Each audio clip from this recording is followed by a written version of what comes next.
When you go out the other, he's only saying it because he loves me and he just wants the best for me. And I know I have. I want people running over me if I'm kicking ass. Now, Matt's about the only one that's constantly coming to me saying, run over me, run over me. It's a way to concentrate, Matt. Great concentration. He's basically my dad, Never...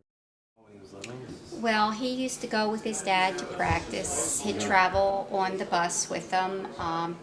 When he got big enough, he was a ball boy.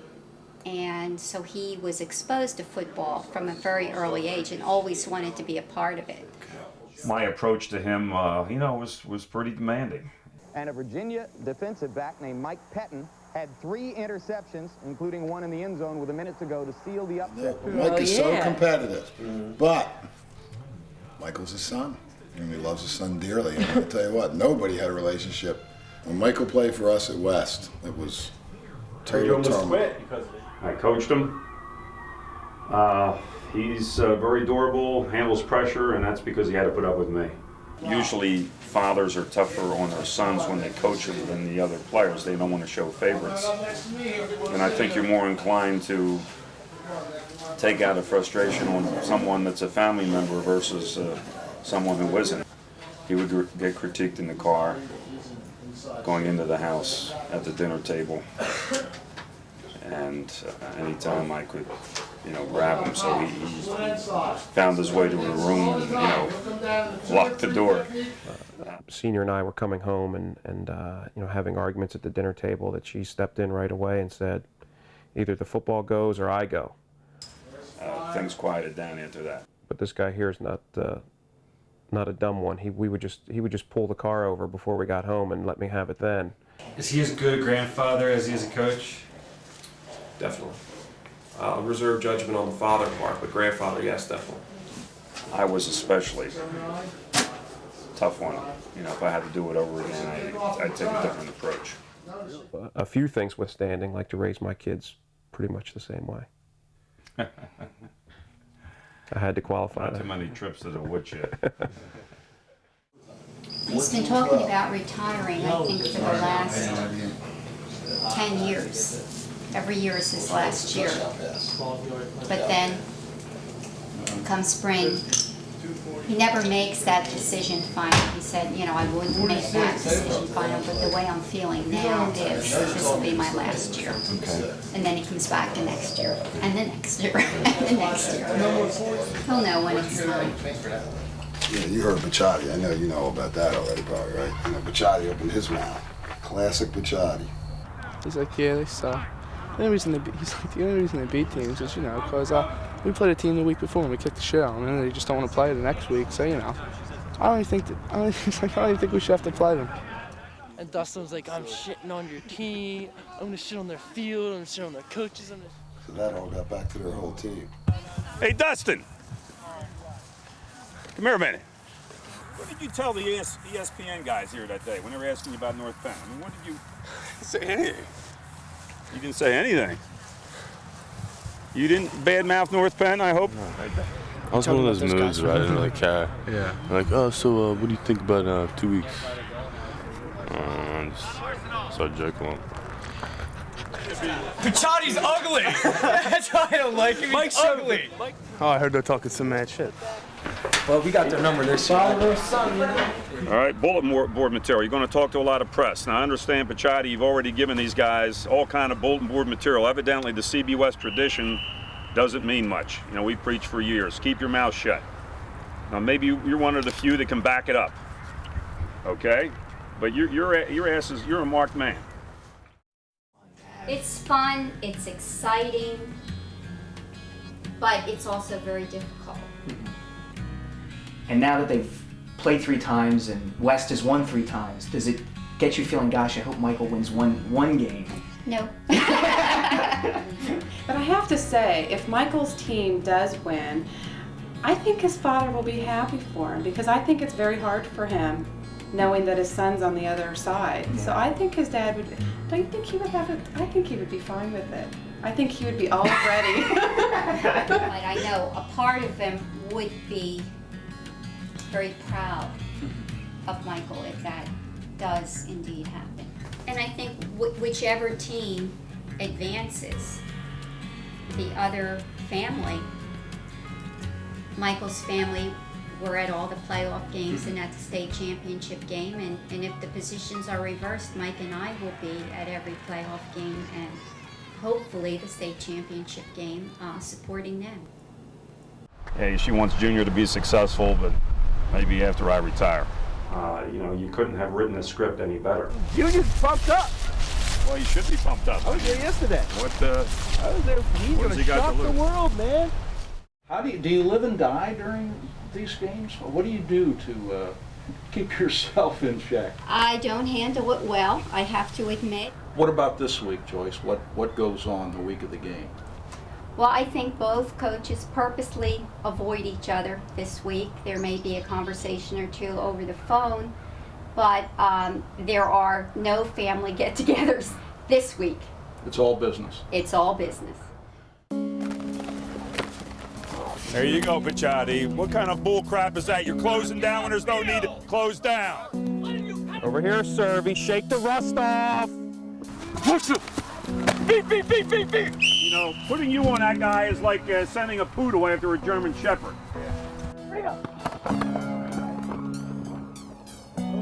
Okay, Clay. Run it again. You didn't set your feet. You threw it off your back foot, and then you give me that stupid look.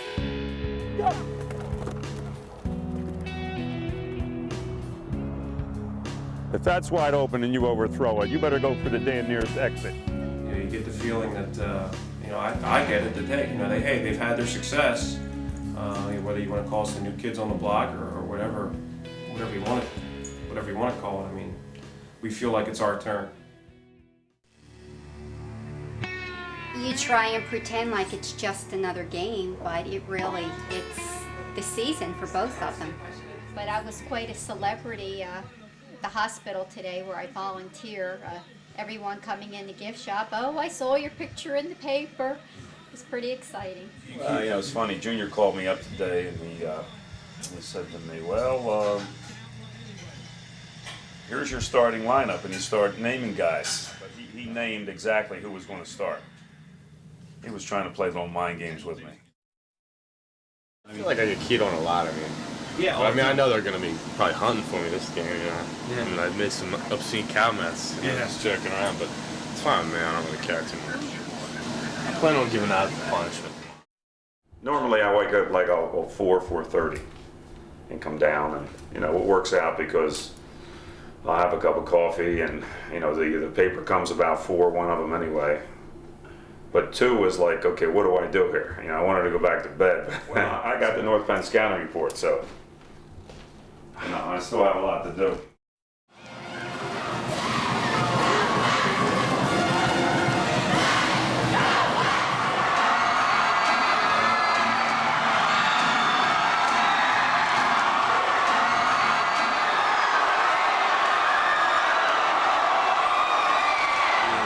They talking a lot of trash, yo. I said we can't curse on here, can we? Sure. I said we're gonna bust their ass, yo. Okay. Tonight is the game of the year. Many people saying the game of the century, even a few, the game of the millennium. It's North Penn, Central Bucks West. It's for all the marbles. The big game of the state this year, they're coming from everywhere. New York, West Virginia, all over.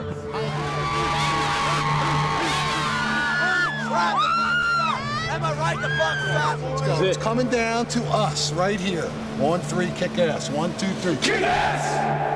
I've had some alumni come in and tell me, watch your team this year. You don't seem to have a lot of guys that really want to mix it up. And West football lives on mixing it up. Ring 5 deep around the stadium. Unbelievable. Maybe we can see a shot later on of just how deep it is. There must be 8,000 to 10,000 people here tonight. Well, Beasley, to call this game a big game is a major understatement. Tonight's battle is a battle between 2 of Pennsylvania's football superpowers, both undefeated teams, going for a league title, father versus son. The subplots are almost endless in this one. Everyone is talking about this game. You know, there's not going to be a halftime to turn this thing around if you let yourself get knocked out of it early. Take it to them early. Starting with the kickoff. All right. 1, 2, 3. Run!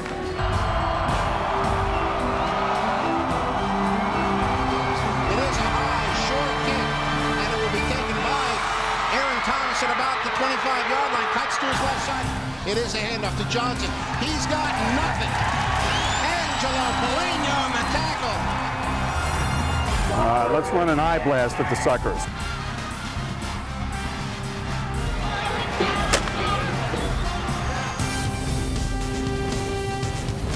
Give me, I want power left, waggle left. Again, the power eye look. And it's a keeper rolling left. Gonna be wide open. It's Ted Ginion. And it's a touchdown, Central West. Running look.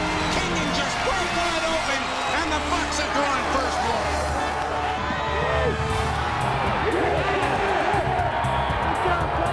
Hey, Giacomo! Come here! When you see 91, get your ass up there! And it is a handoff. Picciotti. He's a 5. He's in. Touchdown. Dustin Picciotti. We're kicking their ass. We're kicking their ass. 6 points, and the Bucks go out to a 13-0 lead.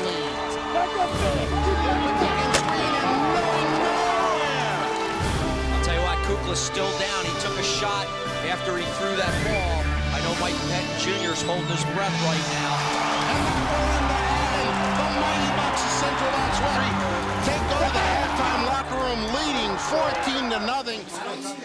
I'm feeling good. We got to come out and score right away. My great defense. You got to keep it up. Now we got the ball the second half. We can break their backs with another score. Now you played a great first half. How much do you want in the second half? You wanted a lot.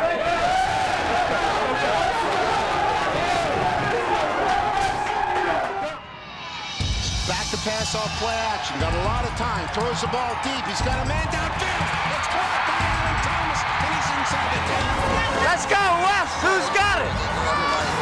Ball, second and goal at the 5-yard. Takes the ball on a keeper. He's to the 3. He's in. Touchdown, North Penn. North Penn with a touchdown. Pick it up, guys. Go, Joe. Come on. We've tried a lot of weapons, and some of them aren't going too well. I'm gonna go with the one that's reliable, with the one that's effective, with the big gun. To this game, handoff goes to Picciotti. He's got 5. He's got 6. He's got 7. He's got 10. Oh, Dustin Picciotti with a great run. Oh, Dustin Picciotti was stopped. He was stopped cold, and Picciotti makes it happen. He gets the ball close. Yeah, he's got the first down.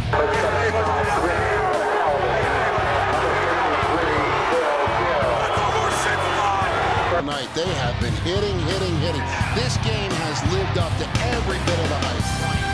3, 5, 3, and melt the clock. 6, 7. Melt the clock. 7:45 to go in regulation. Do what they do best.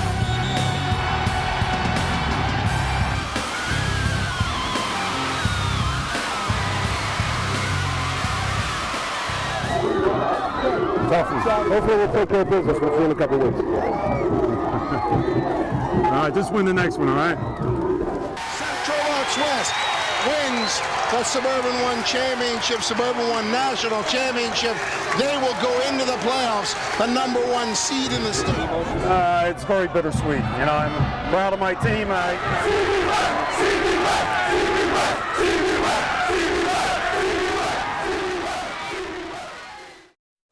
So when I could finally get to him and just hug him and tell him that I loved him, and he played a great game, and I was really proud of him. He was a little choked up, and I was, I guess, because I was it. But he just hugged me really tight, and I could just feel the pain that he was feeling, and that just took the joy out of the win for me. I was so high 1 minute, and then just. You said something about. It's a rematch in 2 weeks. Sure. They win that one, then he has a shot at West the second time. And I'm not looking forward to that, but if it means they continue to play another week, I'm all for it.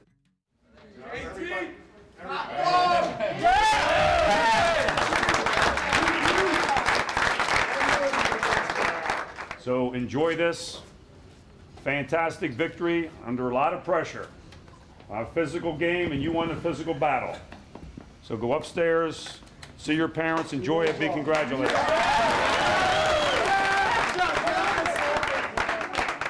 Dustin came up big, you know, in the key situations.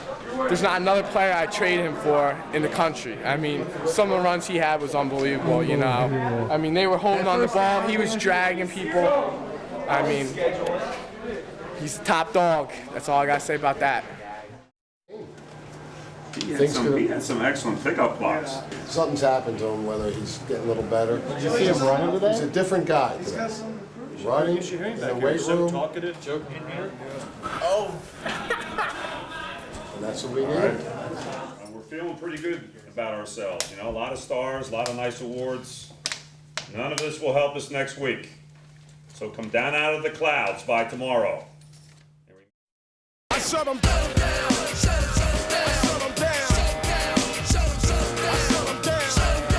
Let's start kicking our ass. You know what kicking ass means?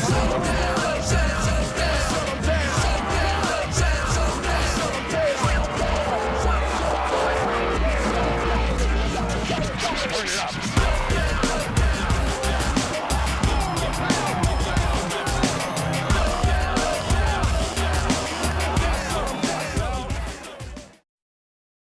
Michael had said that, you know, this could be the last chance he'll ever have to beat his dad. There's a game on there. Can I say the same for this? Game on there? I just checked it. There's a game. I don't know if it's North Penn, Norristown, but there's definitely a game on it. I just think we'll probably be a little looser this time. You know, we'll definitely be the clear-cut underdog. So we'll really, you know, I think the pressure will be on them. You know, we have nothing to lose. The question was simply that before, right? We have nothing to lose. It's like every team that plays us, we have nothing to lose. What were you saying at WMPV at halftime? My fan, you're inciting my fans there. Inciting your fans? You heard what that guy said? I have to defend you. What did I say? I don't know. I didn't say it was very benign. It's a very benign interview. Brought me the North Penn Reporter. Did he really say this? To me, the quote was, "Hey, if we're going to win one, let's win the second one." Was my quote to Laura Borden. You know, people said, "Hey, we can't beat them twice, so we'll win one. Hey, we'll win the second one." Man, that's all I said. All right, well. Yeah, I got a trip to Hawaii for Pichotti, starting Thursday night. 3 days, 4 nights. All expenses paid. Could we send Mikey with him? Oh, sure. No. You know, if you pin me down at this stage of the game over the last 3 years, I'd say, hey, I don't want to do this again. But like players, what usually happens is a couple weeks after the season, it's like, hey, you know, you miss it. You miss the preparation. You miss the excitement. You miss the challenge. You miss the action. Captains, please. All right, this is the road to Hershey. This is the District 1 final. You want to go to states? Yeah. Well, get it. Let's go. Straight set up, jet left, 37 pitch.